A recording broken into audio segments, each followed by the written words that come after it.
okay with being interrupted, and you all can sort of decide what your best mode is and how you'd like to interact. But I'm up for it, because I think there's a lot of richness in this material, and your questions I think will help, ask about really interesting aspects of it.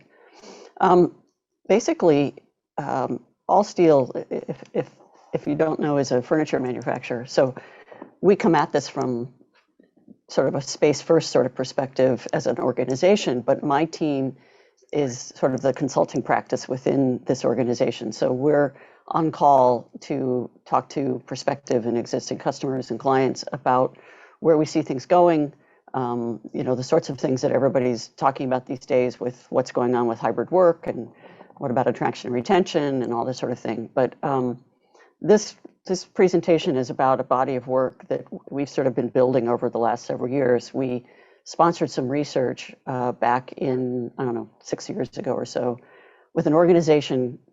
Forgive me for giving you a little bit of the backstory, but I want to make sure you understand that this is good stuff, is the Center for Evidence-Based Management. Some of you may have heard of evidence-based medicine and other forms of evidence-based X. This organization promotes the idea that management can make even more informed decisions if there's information available to them that is based in science.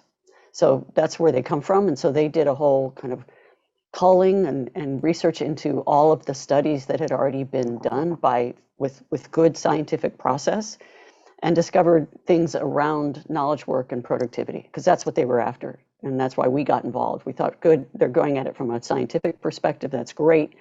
This is going to be good evidence.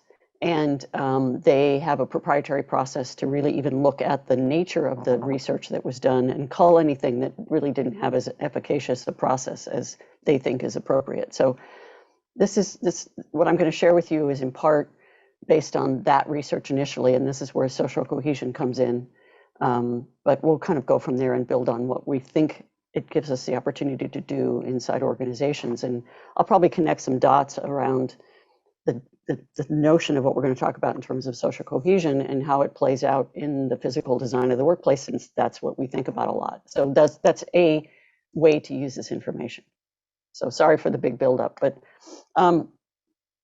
right now you may be living this even more in it than I am, but there's a huge amount of curiosity and maybe even a little angst about how to figure out where the world is going, in particular how the workplace is going to shape differently.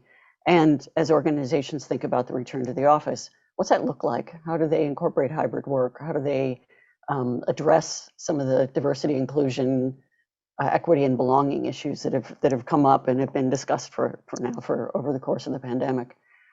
There are other social changes that have happened. Employees are sort of a seller's market, so there's a lot of opportunity for them to sort of set new expectations and expect those expectations to be met on some level. So there's a lot of things that have shifted over the last several years, and we're trying to make sense of it and have some models we think could be helpful to that. But also, this is why I'm happy if this becomes a dialogue to understand how it's really turning out for you all, what sorts of things you're hearing or grappling with or discussing or have figured out might work for you. It'd be really interesting to understand not just sort of the theory behind what I'm going to share, but the practical applications of these ideas. So our big question is, what's the purpose of the office? I think for decades, and I've been doing this for a long time, we've been assuming that the office did a whole bunch of stuff for us, including enculturation, including being clear about what the social norms were for the organization, how we did things here, the culture of the organization. That, again, the nature of that culture is sort of in a little bit of flux, as well as, is the office really where we have to be to do our work? And I think the pandemic clearly, obviously has proven that it hasn't, the sky didn't fall when we all started to have to work from home. But it was not as optimal as I think we thought it was at first, because productivity seemed to go up and then it sort of came down. And some of that was about, we think, that there was a certain amount of ramp up because this was a crisis and we could all respond to it and we could all kind of get in it and try to do our best to wrestle this thing to the ground. And then it lasted for 2 years. And so, we all got tired of these kinds of calls. To sit still and to be in one position and not to move very much on a Zoom screen is exhausting. And it's actually sort of energetically draining. So there's things we know that didn't go well over the last 2 years, but it is impressive how quickly organizations responded and how quickly we all got there. But we think that the answer to this question is social cohesion. And for those of you that had the opportunity to read the blog posts, you've sort of heard all this. Social cohesion has this definition of the measure bonds that link us to each other. That kind of goes deeper than to the sort of larger groups that you might be part of, and then ladders eventually up to the organization. You've all heard this expression: people join organizations, they quit managers. All those things are true, right? So social cohesion is important. Social cohesion, the science has told us, is the highest predictor of team productivity. That's an amazing thing to know. This is what this project we sponsored was after, is what is it that we know about this? Originally, the team wanted to know if there was some consistent universal metric for measuring knowledge worker productivity. I can tell you that it doesn't exist, and it's probably pretty obvious why, because knowledge work is so varied and so diverse. So it'd be really difficult to come up with a single metric that works all the time for any form of it. We all just dismiss that pretty easily. But they found this correlation to social cohesion and team productivity, to individual performance, employee motivation, employee engagement. You can read the list on the right. It also helps us manage fear, stress, and anxiety, and it is an antidote to organizational burnout and social loafing, which is a polite way of saying slacker. So that's the opportunity we have with social cohesion. And the question is, what do we do about that? How do we strengthen it? How do we build it? What does this understanding of social cohesion help us do? How do we, take advantage of what we understand about this? And how do we design in things that help get us those outcomes? And so a second sort of approach we took to this was if you had a chance to read the blog post, was with a social scientist named Jeff Leitner. He delved into some of the original research and came up with the idea that social cohesion has sort of subsets to it, and we're going to talk about those in turn. So I will also share, though, what that original tranche of research also found. So social cohesion, highest correlation. These are the next 6 down the list of that correlation. So the notion of perceived supervisory support, and maybe a simpler way to say that is, I know my boss has my back. That they're going to be fair, that they are concerned about my professional development, that they are trying to make sure I have what I need to do my best work, that all those things are in place. Information sharing, some of you may be familiar with the more technical term of transactive memory systems. We all know what each other knows, and we share freely with each other. When those things are in place, we can be super efficient. We can use each other's expertise really wisely, and it helps out with the kinds of initiatives we might do collectively. Goal clarity seems a little weird, but it's basically this idea that I know what I'm contributing, my team is contributing to the organization. I know how that ladders up to the next level up. I see how that ladders up to the goals of the organization. That gives me a sense of purpose. It gives me a sense of connection to the organization, and it helps me prioritize.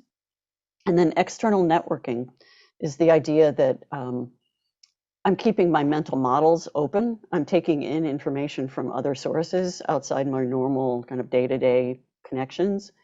The innovation is not doing the same thing over and over again the same way. Innovation is figuring out that there could be a better, different way of doing something. So external networking keeps me open to outside influences and new information that could update and give me new insights into new ways of doing things. And then finally, trust. You may ask, why is trust last in this list? The way in which the research was conducted was they kind of looked at one factor at a time, and this is just the order in which correlation was sort of proven to be in place. So I think they all tell us a story, and you can see too that these are all sort of interrelated. But social cohesion is by far the strongest element in this list. Although, again, none of this could happen without trust, without some of these other things being true. So they're all pretty interdependent with each other. What we've then done and said that these four components that we think kind of ladder up to social cohesion is this notion of fairness. And in present times, that equates to equity. And I didn't understand that equity and equality were different concepts until I found this graphic on the internet. So this is not my genius at all. It's something somebody did for, I think, the Robert F. Johnson Foundation or something. But you sort of get the idea that we tended to rely on this sort of one size fits all, which is the top ribbon of graphic, where everybody got the same bicycle. And we thought that was the approach that seemed the most reasonable. But what we're really discovering about equity is that it's not about the bicycle, it's about the experience of riding the bicycle. So how do we give people what they need to have a similar experience, or to have the thing that's going to support whatever they're doing best? And that may be different from person to person. I think this is, frankly, one of the most challenging concepts, because it seems really complicated. It seems really challenging. It seems difficult to overcome people's natural, well, wait a minute, how come they got and I didn't? And so I totally understand how this is it may feel very idealistic, but where this kind of plays out is in this idea that it includes and addresses diversity and inclusion, that it includes a sense of belonging, that this idea of, as you can see here, different folks in different situations, being able to provide a more equitable experience attempts to make sure that each person's needs are met appropriately. And again, super complicated, but it's at the heart of DEIB. You know, it's really a way to think about this and to understand how all this sort of plays out. So I guess my point was, I think even though it's idealistic and incredibly difficult to achieve, it's a great goal to go after. The second piece is authenticity. And this is kind of obvious, you know, walking one's talk, doing what we say we're going to do, et cetera. And this maybe plays out. I just picked a brand, and Patagonia comes to mind as being an organization that's definitely walking its talk and taking action on its values. And so I just kind of hold that out as an example. But again, you know, from a workplace perspective, it may be that and I'll kind of go into this a bit later, is we have to sort of watch how we use the workplace to signal things. You know, we hear this a lot. I don't know if you all have thought about this at all, but no worries if you haven't.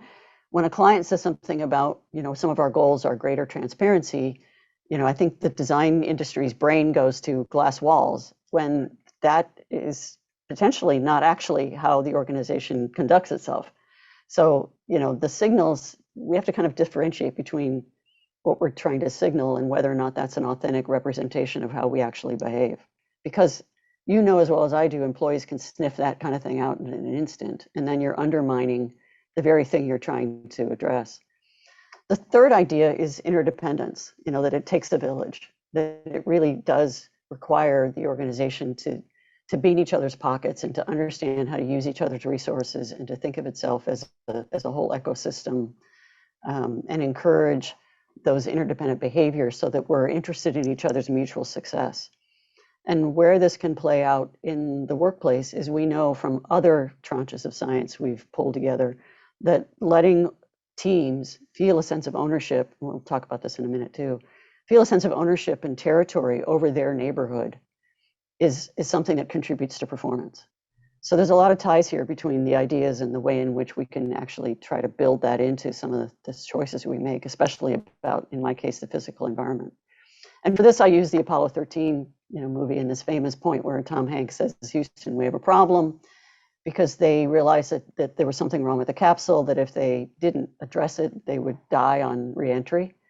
So they had to rely on the team on the ground to help them solve for it. And again, this idea of needing to be capable and interested in helping out each other, and interested again in each other's mutual success, is an important idea here. And then finally, belonging. So if interdependence is more about how we feel about each other as a group, belonging is, do I have a place here? Can I bring my whole self? You know, you all know how this is being interpreted these days, but this is sort of the last component. And when all four things, fairness, authenticity, interdependence, and belonging, are in place, things work better. teams work better. People feel more engaged. People feel more committed. People, take pride in what they're doing as an organization. They're more interested in sticking around. They trust leadership that much more highly, et cetera.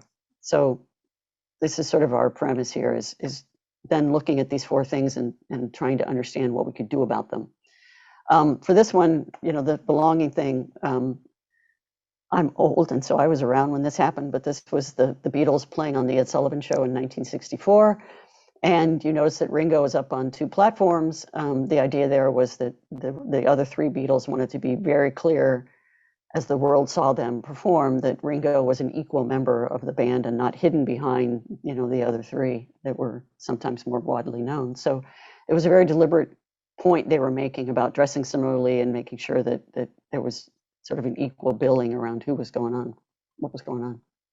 So one of the things that, of course, has to be part of this conversation is how would you measure social cohesion so you sort of knew where you stood? And we do have a survey that Jeff and I built that asks questions about the social norms inside the organization, about what we call the unwritten rules of the organization, because it's a way to know where we might fall down a bit, where we're maybe not being as fair as, what's the perception of fairness in the organization? What's the perception of authenticity in the organization? If we ask about the social norms, we get good insights into where we stand vis-a-vis those four factors that ladder up to social cohesion. And we use unwritten rules, as I said, to do that. We refer to unwritten rules. We kind of made that phrase up a little bit, although you're hearing it a lot in lots of other places and articles and things. It's just the idea that there are these social norms inside organizations. So we're still talking about social norms. We're just giving them the name of unwritten rules because they're sort of really indicative of the culture of the organization, right? And the beauty of unwritten rules is they're already, because of their nature, what it is that the organization has tacitly agreed to do to behave, right? So pretty much everybody in the organization who becomes enculturated in that organization learns at their peril or at their bliss what the unwritten rules are. And so there are clearly here, rules that tell you how to get along with management and rules that tell you how to get along with your colleagues. And so, I will say this for those of you that remember Frank Zappa, we just found this interesting because he famously said, life is like high school with money. And we thought that was indicative of, right? Isn't that great? And it's indicative of the fact that we'd like to believe that after high school, we are no longer subject to the peer pressure of others. Au contraire. That is just not the case. This is where these unwritten rules come from, which is where the cultural norms come from. There's things that we collectively agree to do similarly so that we fit into the organization, right? So that's what we have at our disposal to use as a way to check how we're doing against social cohesion.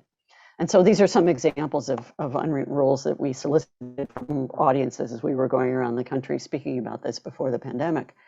So here's a positive one. Even if you're done with your part, stick around until the rest of the team is finished. Show some solidarity. Hang out for your peers. Don't just do your thing and disappear. A negative one: optional events aren't really optional. That's true in a lot of organizations. And be sure to. What we did for the workshop was invite them to bring people and set them in tables of 5. And what we asked them to do as a pre-work was come to this workshop with something you want to change. And it could be really minute and mundane. It could be really important and organizational wide. We didn't care. Just pick something that you were sure that could be improved upon, And in one of the tables, the discussion was really interesting. There was a woman with a very dominant personality, and she kind of, prevailed to have her topic be the thing that the whole table was going to work on. And the thing that was making her crazy was, she said, it makes me so upset when we have a meeting and people show up with their laptops and then spend the whole time in the meeting on their laptops or on their phones. She said, it makes me crazy. It's so rude, blah, blah, blah. And we need a policy. And we said, let us remind you of the title of this workshop about the unwritten rules. And one of our kind of premises is that unwritten rules top policy every single time. Regardless of the policy, people will follow the unwritten rules.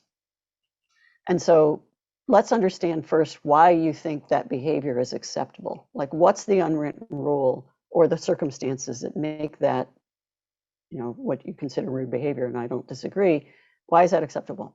And so the team went off and talked amongst themselves and came back and said, we don't know that we have a single statement that explains it, but we think it's related to the fact that at Microsoft, the engineers tend to have to be somewhat competitive.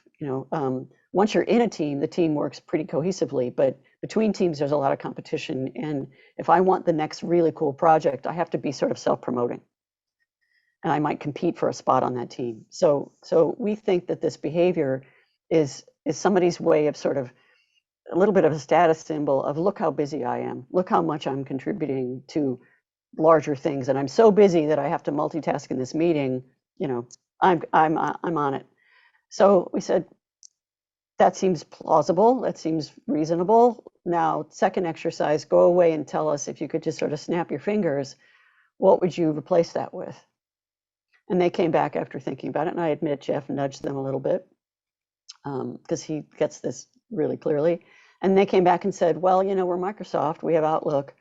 We think we could maybe talk to the organization about adding one more sort of voluntary feature on Outlook, so that as you're accepting an invitation for a meeting, you're given the opportunity to voluntarily designate one of two roles you're going to play in that meeting.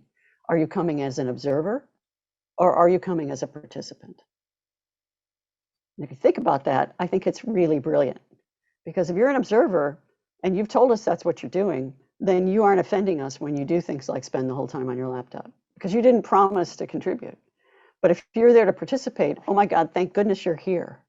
And so they sort of shifted the status symbol from, look how busy I am, to, I'm going to make this great contribution and do my best to solve this problem with you. And, you're my sole focus, and let's get this thing done, right? So completely different sort of mindset about how I impress my colleagues and or establish my bona fides, but it's now helpful to the organization instead of being, annoying.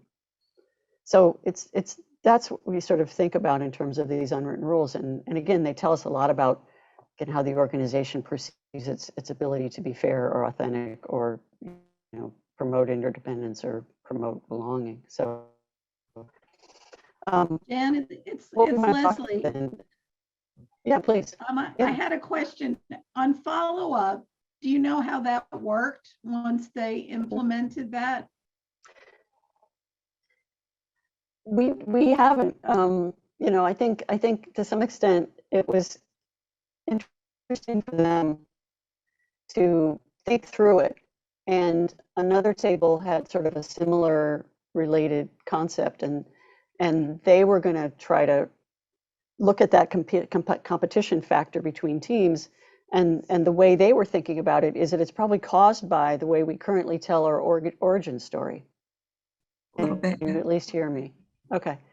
So where I was going with this is another table had a similar idea, and theirs was perhaps even more actionable, because this small real estate team couldn't necessarily tell the Outlook team how they had to produce things. But the second team was thinking about this competitive aspect of the organization, and saying that they think some of that springs from the way they tell their origin story. Bill Gates, lone genius, drops out of college, comes up with something that's never been seen before, is first to market with it, and the world is his oyster. So, what they took out of it was speed, and sort of the lone wolf a little bit. So their premise was that the unwritten rule is, don't slow down to collaborate, which is pretty devastating if you think about it, right? So they started to say that what they were hoping to do is go back to, the team that's involved with onboarding and things like that, and that sort of may own the culture piece of the organization, and talk about retelling the origin story differently, so that people understand there's a different set of expectations, and that does take a village, and it does require this interdependence between these teams. And so they wanted to try to sort of purge the organization from this competitive mentality. And I think they had probably more opportunity to try to point that out to the organization and folks on that topic and get somewhere with it. So I don't know if that answers your question, but I think it's a work in progress in most organizations to figure out what kinds of little incremental changes might make a difference. Sure. So if you're still with me, what I guess I'm getting at is our premise is that there's things that the organization can do to look at its own organizational management styles and decisions and the way in which they interact with folks. And then there's things that because we live from come at this from a workplace perspective, have workplace things. And some of this is reflected in the blog post if you had the chance to read those. So my slides aren't advancing. Hang on a second. Okay. So when it comes to fairness, clearly, the ideal would be to be fair 100% of the time. And again, we're talking equity, not equality. So, good goal, hard to do. And so I don't know how much you all think about the physical environment, but the way we think about it is that organizations, whether they realize it or not, are probably picking one of three strategies when they consider how they're going to design their office space. They might use status as the basis for space. They might do the opposite of that, which is common in Silicon Valley, which is the one-size-fits-all thing, which is back to equality and not equity. But the most equitable approach in our estimation is something that the industry calls activity-based planning, that each team does different kinds of work, different kinds of activities, and we should be designing for the span of that particular team's activities, because accounting works really differently than new product development, who works really differently than marketing, who works really differently than sales. They may need slightly different or more moderately different environments in which to have the space be more conducive to them, right? So that's this notion of each team getting what that team needs to be effective. Now, I will tell you, there are ways to make sure it's not Pandora's box of every possible permeation, and we're not just giving everybody carte blanche. There's ways to make sure that there's sort of perimeters or parameters about what is on offer as the choices that might make up the composition of a team's neighborhood based on the way they work. So, that aside, it strikes us again that starting to work like that helps people to see that different folks need different strokes, and that we're okay with doing that for them, that's part of the way we think about it. When it comes to authenticity, clearly, it's, mean what you say. And I sort of already said this to you, it's sort of mean what you signal. Is if we're using space or the physical environment in some ways to send cues, to send clues about what we expect, we have to make sure we're on point. And so, that pool table may be a signal that we're hip and cool, but if no one's allowed to touch it during normal working hours, it is not sending that message. So we really have to watch how we think about signaling. For interdependence, this again may be more idealistic, but this notion of team self-management, and where this can play out is what I said earlier about enabled neighborhood ownership, is letting people have a sense that they have some amount of autonomy or control over their particular part of the physical environment, and or how and when and where they're going to work, which is where we're going to get into hybrid. That's valuable. Gartner published some research back in July or June of last year that said that those organizations who provide their employees with greater levels of autonomy over when, where, and how they work typically have a higher percentage of high performers and are more financially successful than those firms who do not do that. So that's a big frickin' deal. And then finally, belonging.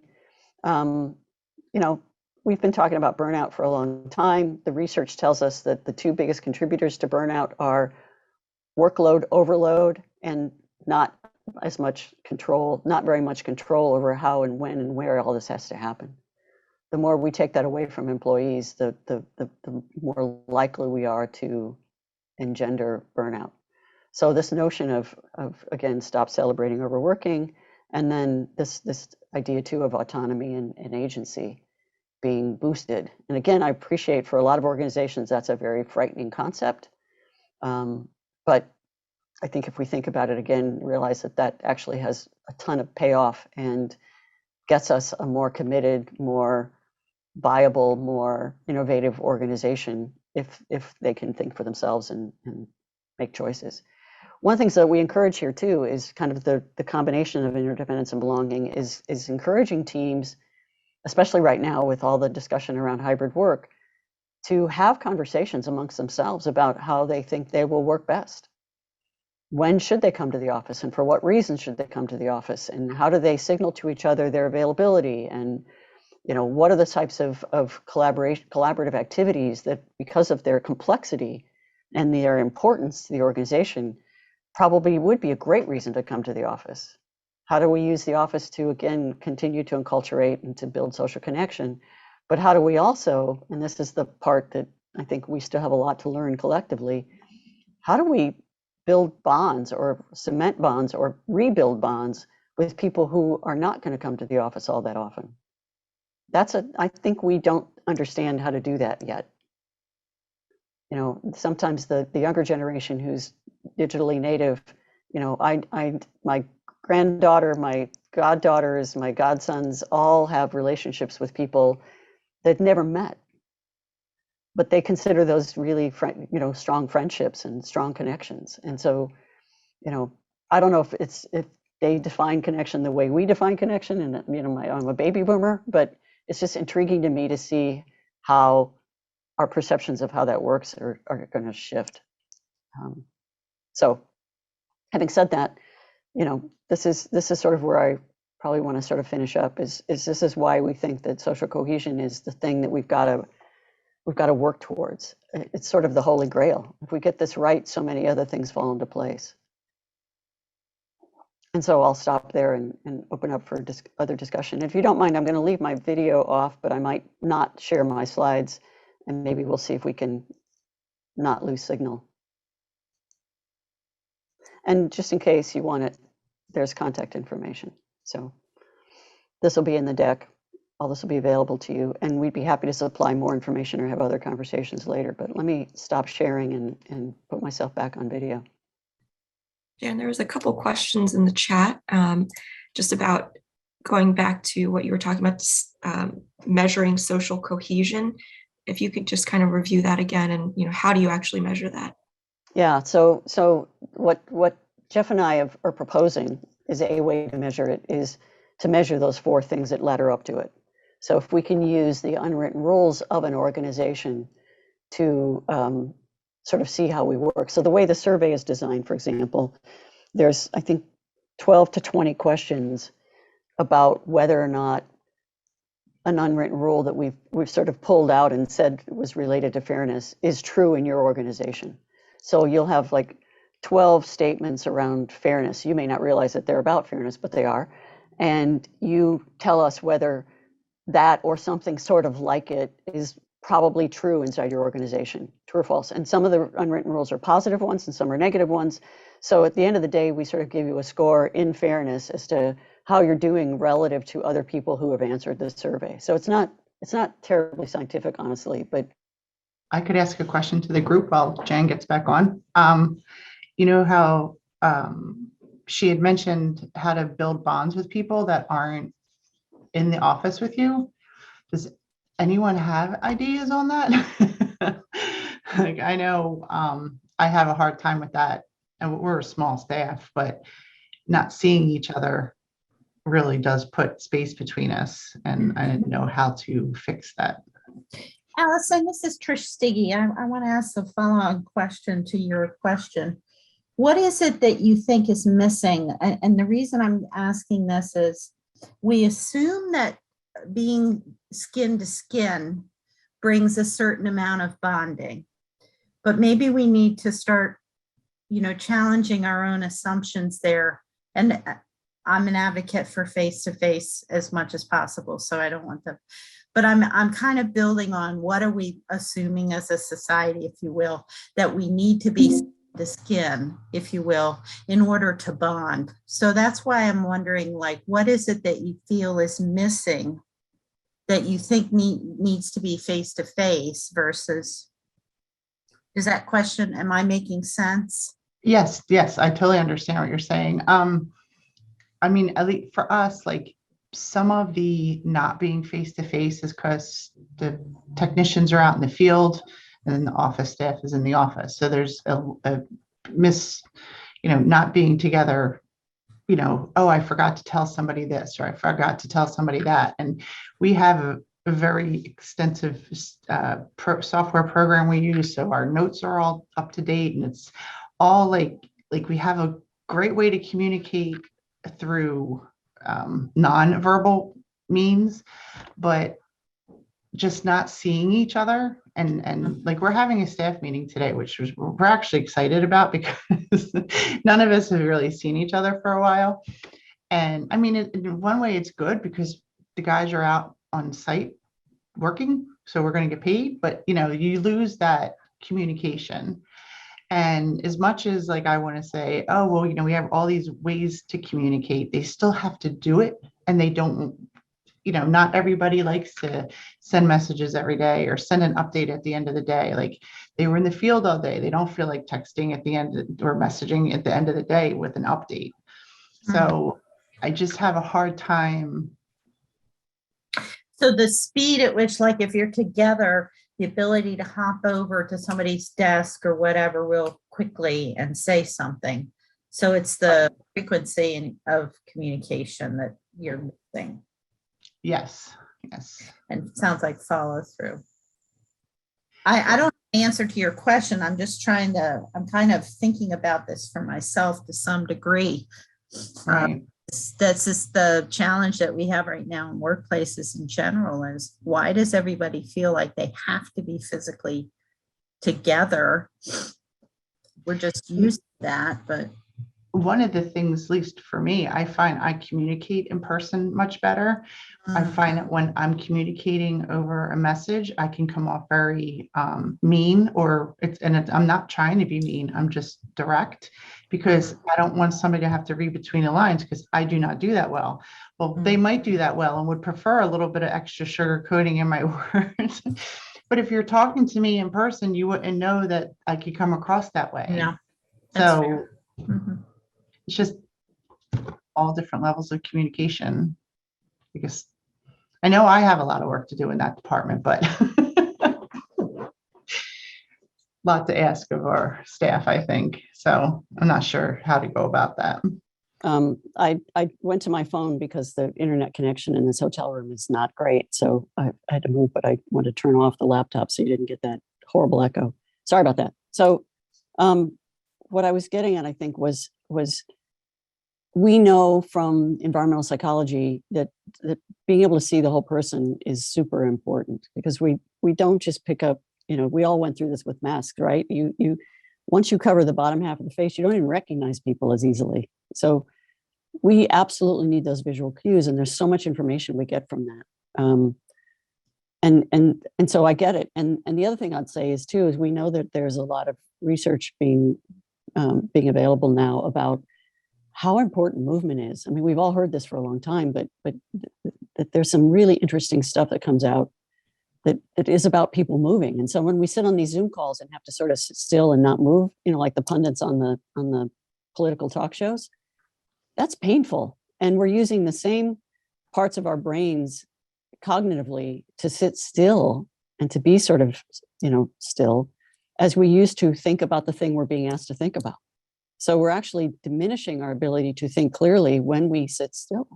And, you know, we do that to our kids in schools, and it's not a great way to learn because we're competing for attention in their brains. But my point being, face-to-face just has so much going for it, especially when there's complexity, especially when we have to understand each other, especially when we're doing something really, you know, wickedly difficult and negotiation and all that sort of thing. So face-to-face has its value, and obviously to make social connections has its value. So if we go back to, you know, our big statement about social cohesion, I think it's sort of related to the idea that face-to-face is super helpful for building and rebuilding and strengthening social cohesion and trust. Because again, the body language thing tells us a lot about what that person's intentions really are.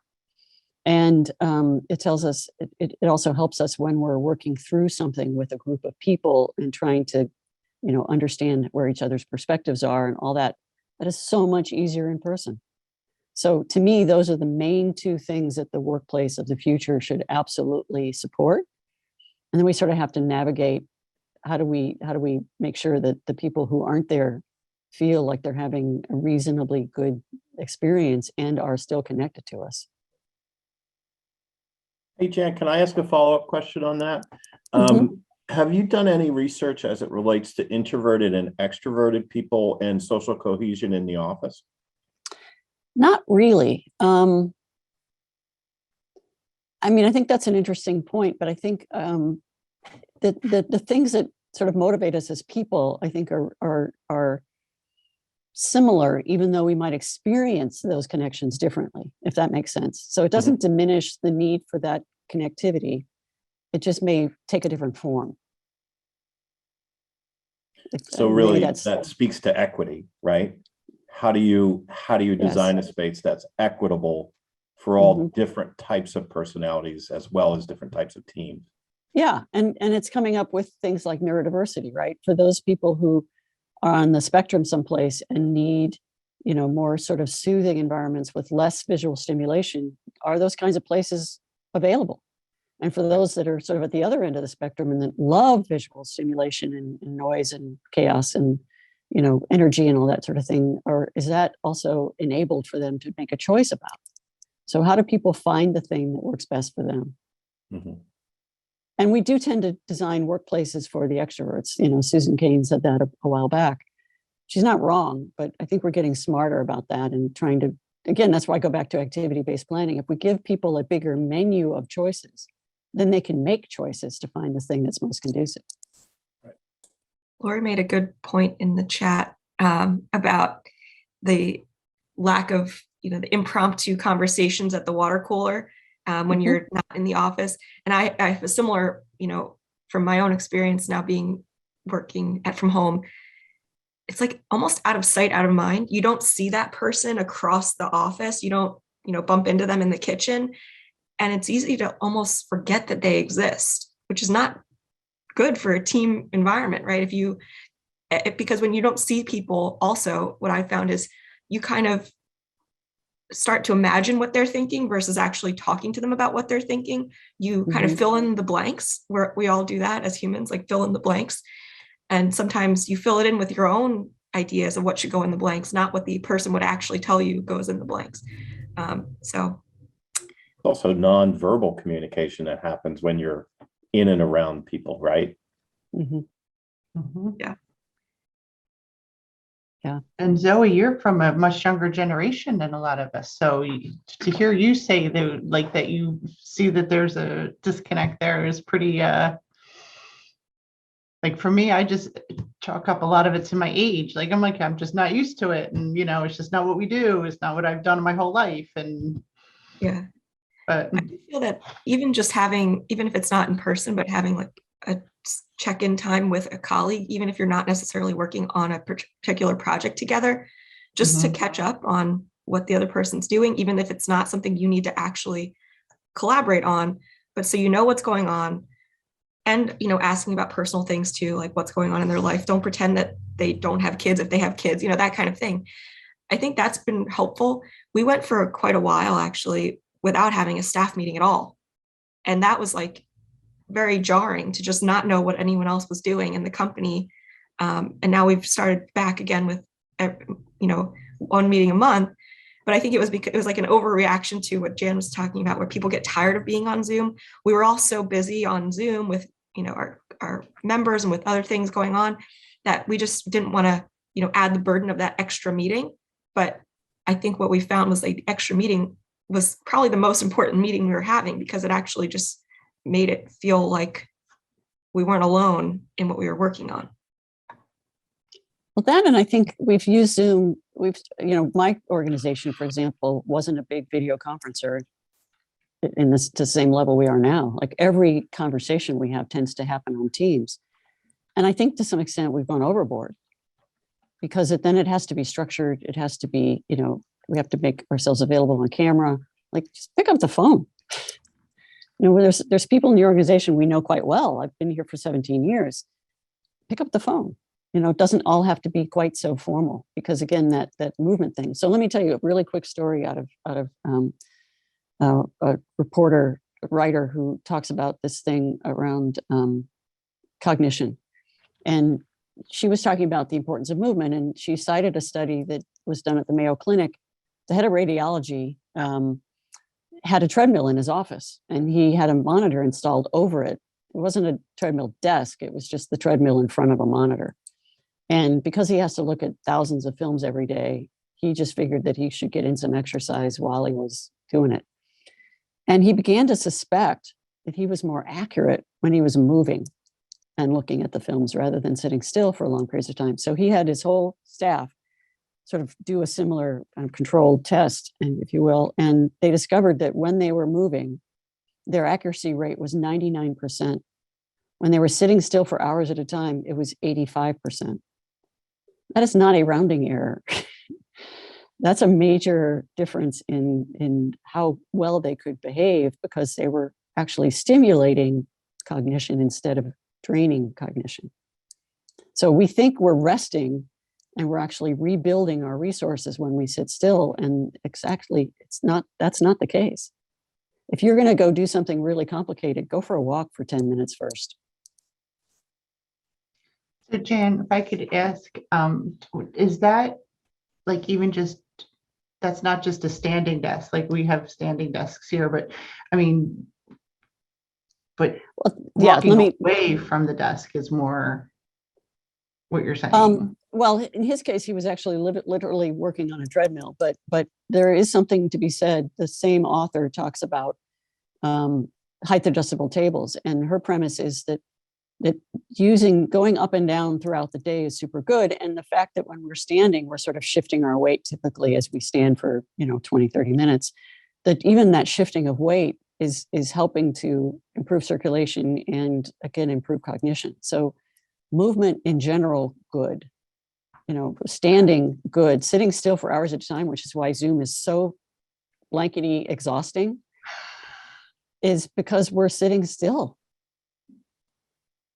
And we do it for now hours at a time, if your life is anything like mine, and it's exhausting. Right. So movement, good. I think So the you guys other can loss, oh, I'm sorry. Go ahead. No, go ahead. I think one of the other losses of not being together is you miss all those other cues. So if you're in the office, you see the pictures that are on the desk, the artwork, is there a plant? And those are all, whether we're consciously aware or not, fill in the gaps for us about that person. So lots of family pictures. I remember talking to an organization that was so thrilled they had open desks. First one in got to pick the desk. For me, it was such a downside to look at, because there wasn't anything personal on any of the desks. Like, they give you no insight to the person who was there at that moment. And so I think that's one of the things with Zoom is that, or being virtual, we lose those cues, those little hints that aren't in view. Yeah, I think that's right. And, it's one of the things that we think about when we think about that term belonging. One of our 4, things that ladder up to social cohesion is, I think those visual cues are important so that we get to know each other as whole people. That is, again, another way for us to build rapport, to understand that we really do understand each other, to kind of, be patient with each other's idiosyncrasies and just sort of know how each other ticks. It makes us better communicators. It makes us better, colleagues. All those things are true. The other thing I will say, though, too, about the way some organizations have moved to sort of, free address, which is sort of musical chairs, nobody owns a particular location, is if we also, we know from experience, for example, again, the same book I'm referring to when I talked about the Mayo study and this idea of movement, is we associate memories with space. If we meet in the same conference room with, if that team that's working on a long-term project meets in the same conference room every time they get together, that's a good thing, because that room itself is attached to memories, or vice versa. And so we might better remember what we've decided, where we're at, what we agreed to last time and why, what we said we would do next, how we felt about X topic, how we're sort of choosing option A over option B, all those things are embedded in the room. If you remember when you were in, early elementary school, some of you, if you're old like me, had, around the crown of the room were the ABCs. There's a reason those were up there, right? Because it solidified our memory of that experience in that room. And it was a way for us to learn and associate those things with that room. we should not lose track of that. We should not assume that people are better off, in a different environment every single time. They are not. Well, one thing I think in this shift, because I think we're not going to ever all be in the office again, likely in most places, is some intentionality about how you do that. So I took a 3-day workshop early in the pandemic about how you shift meaningful facilitation to the virtual environment. And one of the things I do when I'm working with a new team is I start with some exercise that brings them together. So I have people take a moment and find something in their space that's important and meaningful, and then they each quickly share what they chose and why they chose it. So I think there are things you can do, and you have to figure out how to build those things in with intentionality that helps to address, whatever it is you're trying to achieve in terms of that cohesion. Love it. I think that you're right. And it's good to see that you and others are thinking about that and starting to learn what's helpful, because I think the vast majority of us were pretty clueless about how to do that and how to really build those bonds more virtually than face to face. So I think that is a skill that we're all going to have to get better at. And I love the word intentionality. I think it's great. I had worked at a company where it was the opposite. I do human resources. So my predecessor, whenever she was letting somebody go or doing disciplinary action, she used the same conference room. And I, being new in her place, didn't know that. And the first time I brought somebody into that room, they like, what did I do wrong? I'm like, what are you talking about? This is the room people get fired at. This is the room people, I'm like, you're kidding. And so I made sure. Yeah, so I would move things around to different conference rooms so that no room had an associated meaning that the person would know in advance if it was a good talk, a bad talk, or neither, just a meeting. Mm-hmm. Yeah, absolutely. Zoe, anything else that's showing up in the chat that we should? Neil, do you want to say your comment there? Just, I'll give a comment, but that I did have a follow-up question for Janet. But the comment I'll make is, I have a client that they instituted a policy for their management team that on a weekly basis, they should be a phone check-in with each of their key players, not to have a business meeting, but to see if there's anything they need and to visit with them a little bit, see how they're going. And it's been very helpful in building those relationships that we lost over the last 2 years.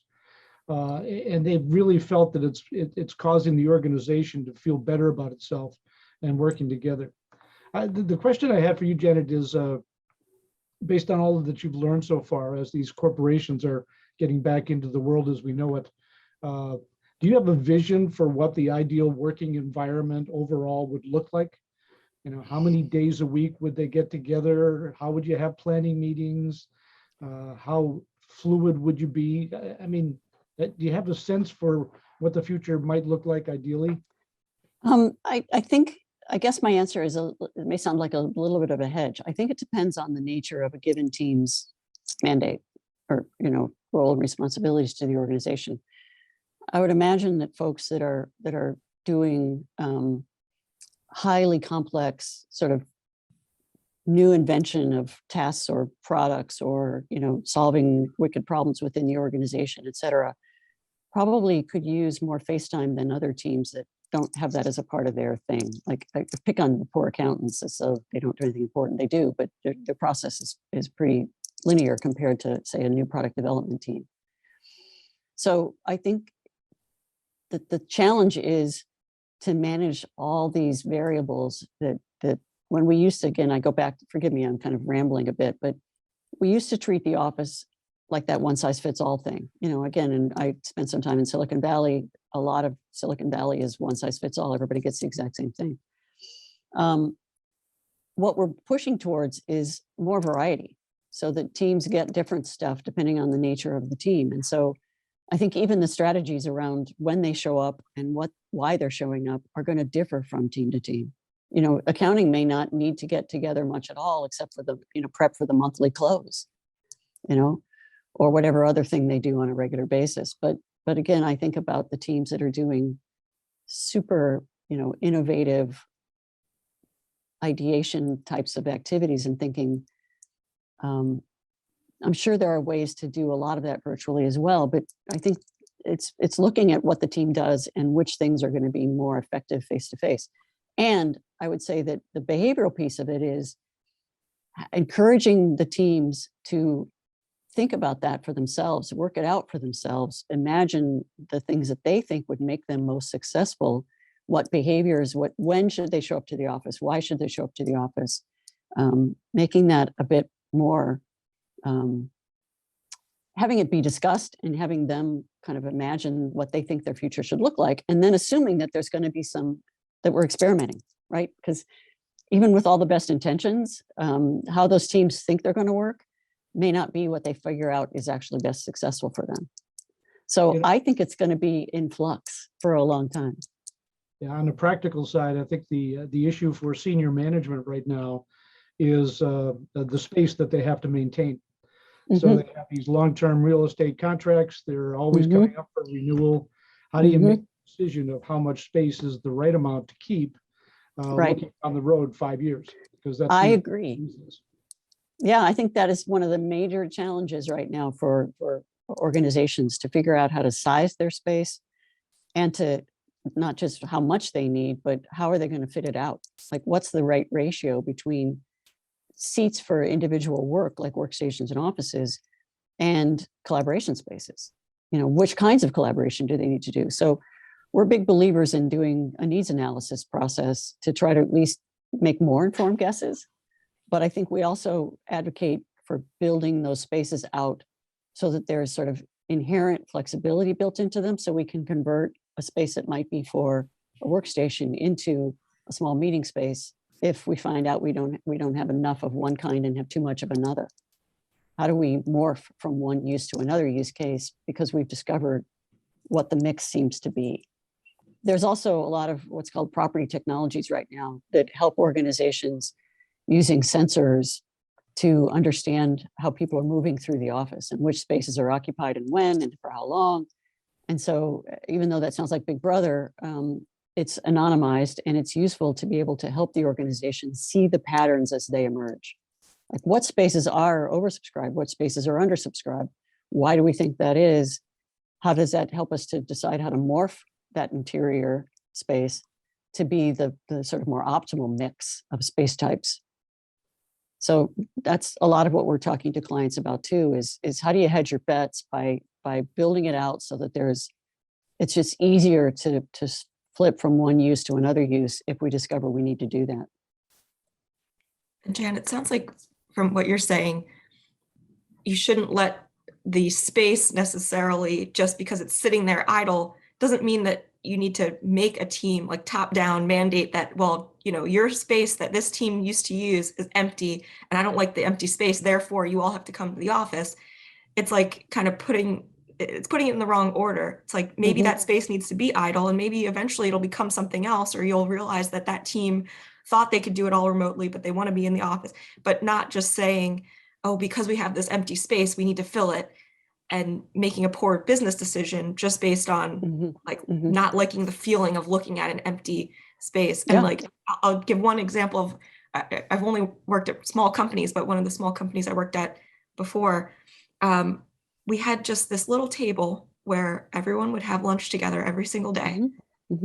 And at one point they decided, well, that space could be turned into 4 kind of like pod style, not cubicles, workstations, cubicles without the walls. And they took away the lunch table. And lo and behold, everyone stopped eating lunch together. We would just kind of sit at our desk and eat because there was no like central place for people to eat together.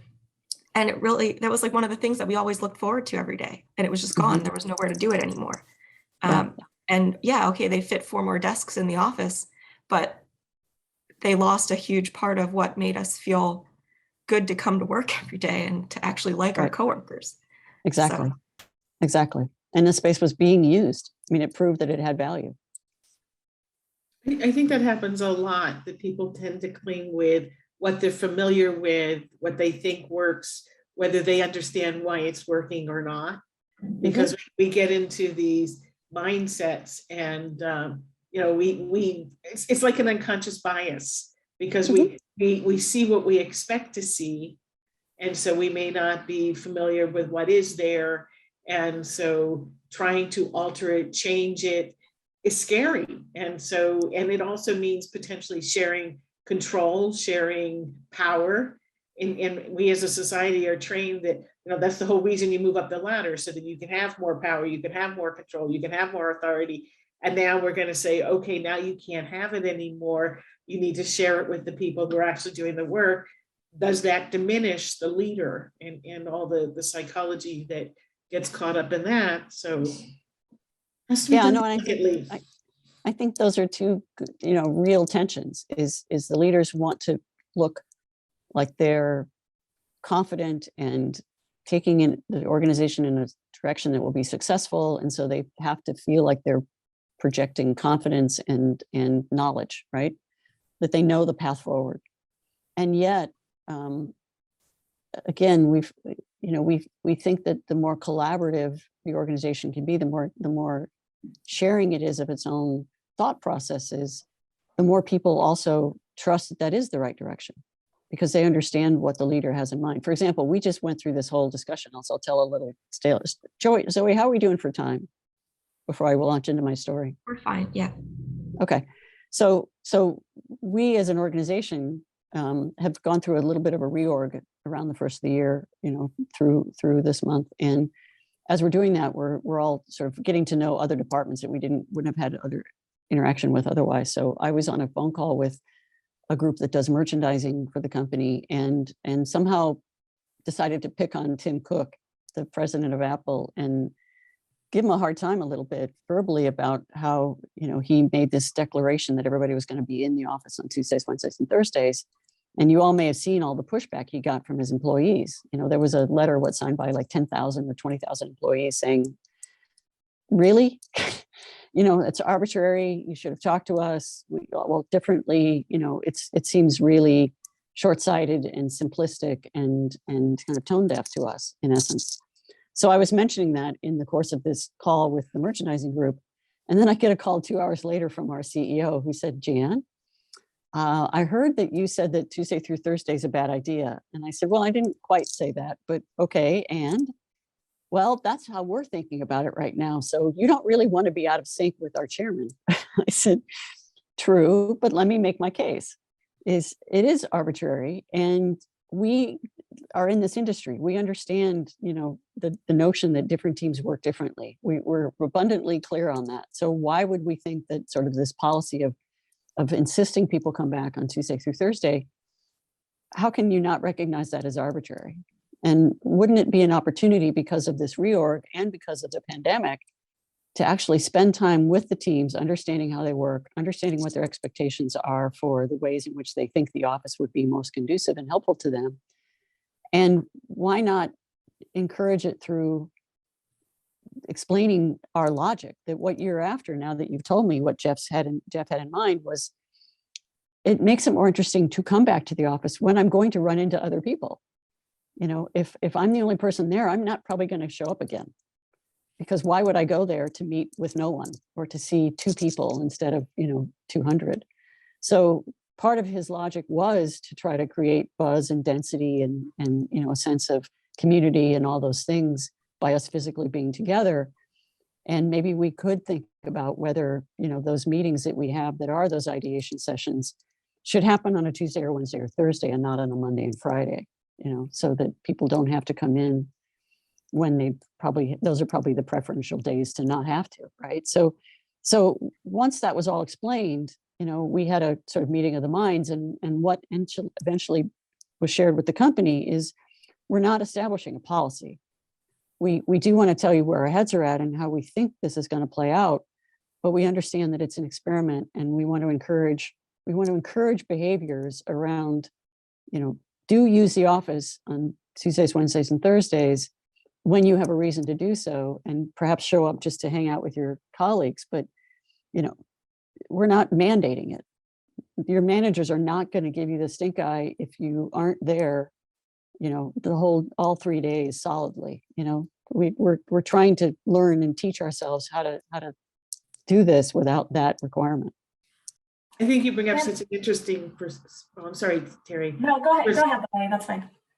Perspective, how we're so good at telling others, but we don't necessarily apply it to ourselves, to go out there, because, many of us are consultants or are in influential roles or influencing roles. And, we're so good at telling everybody else, well, this is what you should do and why you should do it. But yet we are human and fall back, do it the same way as we tell them not to do it. So I think that's a great example. Yeah, it was a little eye-opening, and we all kind of were pretty chagrined about the fact that we even had to have that conversation. But we got to the right result in my mind. So Terry, you were saying something? Well, I have a question. I'm curious, the whole transition from virtual to in-person, and so many companies that have new people now on teams, that there are teams coming together and it's a new dynamic, it's a new team. And in my experience, once I work mostly virtual, but we did have an in-person team meeting a couple of weeks ago. And I felt like there was heightened expectations for what that would be like around belonging, because we've worked offline together with about 25 people. And we work well together, and we came in person. I think all of us thought, oh my gosh, we're just going to have this big love fest, and it's just going to be amazing. And what we realized was that we actually had to we were kind of starting at zero, not zero, but kind of as far as building trust. And so I'm curious, just thoughts, or if there's research around kind of making that transition easier, whether it's setting expectations or accelerating belonging, either, before or after, during, how that happens. But yeah, because it's definitely, it's different. And I think people have different expectations. Yeah, I think that's right. I can't think of anything right off the top of my head that's specific to sort of how to nurture that intentionally. But I think it's a really great question, and we'll see if we can dig some stuff up and see what's being written. Because I got to believe that with all these changes, there's a lot of folks that see an opportunity to develop new materials, to explain, points of view, to be clear on the science, et cetera, et cetera. So somebody somewhere has been thinking about this clearly, and we'll see if we can figure out who those folks are and what they're talking about. I will tell you instinctually, we've just been doing social things outside of work to get people together. We've gotten together just for lunch, not with any expectation of work. We've gotten together for happy hours without an expectation of work, just to be social. And that has gone a really long way. The other thing we did early pandemic that was really fascinating, my studio instigated an open team session because they recognized there was a huge void for new people and young people who were missing that interaction when you were normally in studio, where you could just turn to somebody and say, how do I do this? So what they did is they opened up an all-day team session that anybody could sign on to anytime, all day, camera on, video on, or audio on. And what's fascinating is you see it's every day it's on. And I don't join generally, but I watch it. I'm invited. And I watch one of the young ones will go on, and you will see everybody migrate on right away, because it's sort of like a cry for help, like, oh, I need help. And everybody goes on, and it's beautiful. It's become very intuitive. So there's something. I also will say that my group is mostly women. And I think there's some nurturing qualities there that we have a bunch of men too, but there's a lot of women there. So I think that there's something there that changes that dynamic a little bit when you have more balance, at least.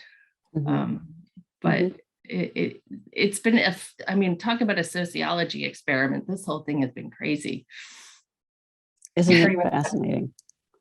So we're trying to now navigate the return to office as well. And we just gave up 30% of our real estate because our lease was up in September. Oh. And trying to figure out how to take a 60-person firm that's now at least 75% of us have declared we're working from home primarily, figuring out the combination of hybrid and hoteling and not hoteling and and in a new experience center because our library was part of the given up real estate. So we're reimagining the whole library, and it's a crazy time in our office at the moment. So this conversation has been very validating for me because it's what I'm telling my seniors who all still think everybody is going to come to the office for heads down work. And I keep saying, no, it's for social interaction. Most people are coming for the stuff that is where you have to be in person, and they're not going to be doing their heads down work. The time sitting at a computer is going to be very minimal. The time that they're there is really for the conversation, and they're having a hard time with it because I keep saying, no, we need all the social space. Don't give, they keep saying we need more workstations. And I'm like, no. Well, and that could be a hangover of people's expectations that's the way they identify with the company, right? That's exactly what it is. And I'm like, these guys are 65 and ready to retire. And I'm like, no. The people who are coming in are going to be coming because they need to do the social. So they're coming to talk about the stuff you can't do online. Now, having said that, let me defend your boomers just a little bit though, and say that not everybody's home situation is ideal. And some people really get off on the ritual and the compartmentalization of work and home life. And so there may be folks who just are so used to that and are so then able to focus on work because they're separating it from their home life that works for them. So you're going to have some percentage of that. No, right? we have talked about that, but the fear of not having enough workstations has been kind of hilarious. Like, until we have a problem, let's not worry about it. They don't even know if we have a problem yet. Right. Good point. Great point. Yeah. If everybody really wants to come back to the office, that's a great problem to have. And then let's just renegotiate our lease and take back more real estate is my theory. Well, the other point though I'll make, and you may clearly know this, is the other opportunity you have is because you've created all those collaboration spaces, you have places for overflow. Yeah. People can work alone together around a conference table too. Well, and people can still work from home. If there's not a desk that day, oh, well, until we work it out, there's always a place to work. We know how that works, Yeah. So it's been a really interesting conversation though. But it's good that you're experimenting now, because I think, a lot of organizations are hoping to have like the perfect answer before they make a move. And I think you're better off trying some things and seeing how it plays out. And again, building in enough physical flexibility that if you don't have the mix right, you can adjust. Yeah. I don't know how else to do it. I don't either. This is a perfect opportunity for design thinking, design theory. And if you can be open, obviously when it comes to expanding or shrinking your real estate, my daughter works at Vanguard and everybody was always on campus. And during the pandemic, the people who had a long commute realized they don't want to do that anymore. Right. So suddenly Vanguard is like, rethinking their center city space and how, do they have hoteling? Do they, enable all the people from Jersey to just come into the city? But the fact that they're actually, a big sort of what you might think of as staid financial services entity is really having to be much more creative than they ever were before. So it's interesting. It's Which funny, creates opportunity. Sorry, Leslie. So I think many years ago, I was in outside sales for AT&T, and my accounts were community colleges. And I went to one community college that was fairly new, and they didn't have very many sidewalks. And I asked the person I was with, I said, why don't you have sidewalks? People are destroying the lawn. He said, what they've learned is they let the people create the pathways first, and then they put the sidewalks where people walk. Because the other way, they spent all this money putting in all these sidewalks that people didn't use, and the lawn got killed anyway. So this way they waited, I don't know, it was a year or 2 years. And he said, and it's very clear what they're going to do. So he learned to be smart and let them pick. So be careful the horse and the cart, which comes first. I think that's where we're at. I think that's a fantastic analogy. Well, thank you. This has been super fun for me. I hope it's been there's been pieces of it that are been helpful to you. And as I said, we'll make the deck available. You've already got the blog posts, and please, please, please get in touch if there's a particular question or if there's in some way we can help. Beacon is the premier executive networking organization serving the Mid-Atlantic region. To learn more, go to beaconforlife.org.